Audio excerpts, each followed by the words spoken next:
आगामी विधानसभा निवडणुकीच्या पार्श्वभूमीवर रायगड जिल्ह्यातील प्रसिद्ध सासगाव ताकई यात्रा यंदा चर्चेत आली आहे। जिल्हाधिकारी तथा जिल्हा निवडणूक अधिकारी किसन जावळे यांनी 20 नोव्हेंबर रोजी होणाऱ्या मतदानाच्या पार्श्वभूमीवर मोठा निर्णय घेत 19 आणि 20 नोव्हेंबर या 2 दिवसांसाठी ताकई यात्रेतील मनोरंजनाचे खेळ आणि दुकाने बंद ठेवण्याचे आदेश जारी केलेत।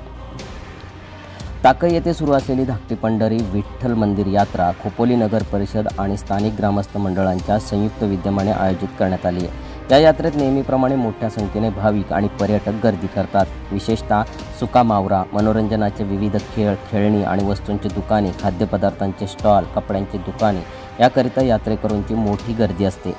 मात्र निवडणुकीदरम्यान पोलिसांच्या कार्यभारामुळे सुरक्षेच्या कारणास्तव ही गर्दी नियंत्रित ठेवणे गरजेचे असल्याचे उपविभागीय दंडाधिकारी कर्जत यांनी सुचवले आहे।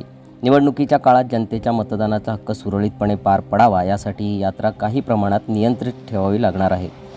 त्यामुळे यात्रा चालू असली तरी 19 आणि 20 नोव्हेंबर या दिवशी फक्त दर्शन व्यवस्था सुरू राहील, तर अन्य सर्व मनोरंजनाचे खेळ आणि दुकाने बंद राहणार आहेत।